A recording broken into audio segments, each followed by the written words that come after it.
Hello বন্ধুরা, জিএংসি কিচেনে তোমাদের সবাইকে স্বাগত জানাই। আজ আমি নিয়ে এসেছি ভেন্ডি পোস্ত। তার জন্য উপকরণ কি কি লাগছে চলো দেখে নিই। তার জন্য নিয়েছি আমি 200 গ্রাম ভেন্ডি, আর লাগছে বড় দুটো আলু, পেঁয়াজ, লাগছে মশলার মধ্যে রসুন পেস্ট, এটা নিয়েছি আমি আদা লঙ্কা জিরে পেস্ট, লাগছে কাজু পোস্ত পেস্ট। চলো তাহলে বানানো যাক। কড়াই গরম হয়ে গেছে, এবার আমি তেল পরিমাণ মতো নিয়ে নেব। আমি হালকা করে ভিন্ডিগুলো ভেজে নেব। হালকা করে লবণ দিয়ে দেব, হালকা করে হলুদ দিয়ে দেব। দেখো হালকা করে ভাজা হয়ে গেছে। দেখো ভিন্ডিগুলো এবার আমি নামিয়ে নেব সবগুলো। আবার অল্প করে তেল দিয়ে দেব, আলুও হালকা করে ভেজে নেব। অল্প করে লবণ দিয়ে দিচ্ছি।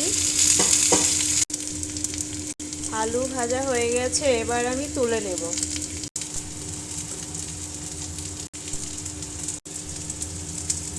আবারও তেল দিয়ে দেব। এবার অল্প করে কালো জিরে দিয়ে দিচ্ছি, দুটো গোটা লঙ্কা, পেঁয়াজ দিয়ে দেব।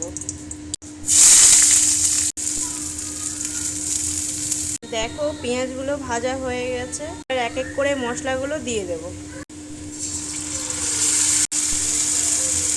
অল্প করে হলুদ গুঁড়ো দেব, অল্প করে লবণ দেব। এতে পোস্ত বাটা পড়বে তো, তাই বেশি হলুদ লাগবে না। মশলার মধ্যে আমি দিয়ে দেব কাশ্মীরি লাল লঙ্কা গুঁড়ো। এবার পোস্ত কাজুর পেস্টটা দিয়ে দেব। সামান্য মশলা ধোয়া জলটা দিয়ে দিচ্ছি। 1 মিনিট কষানো হোক, কাঁচা গন্ধটা যাতে চলে যায়।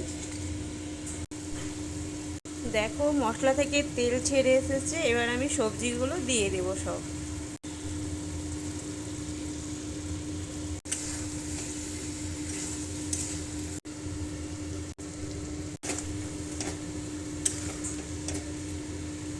পাঁচ মিনিটের মতো ঢাকা দিয়ে দেব। আলুটা সেদ্ধ হওয়া পর্যন্ত ফিরে আসছি আবার। অল্প করে আমি জল অ্যাড করছি।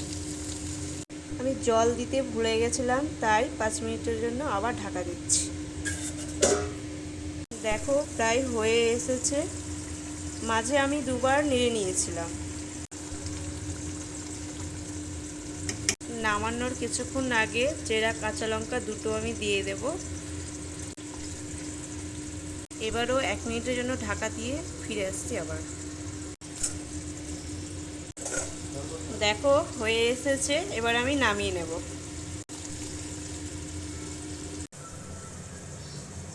এইভাবে বানিয়ে দেখো, আশা করি ভালো লাগবে।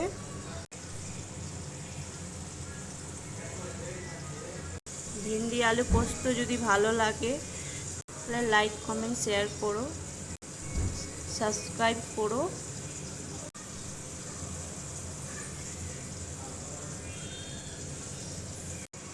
তোমরা বাড়িতে বানিয়ে দেখো, আশা করি ভালো লাগবে।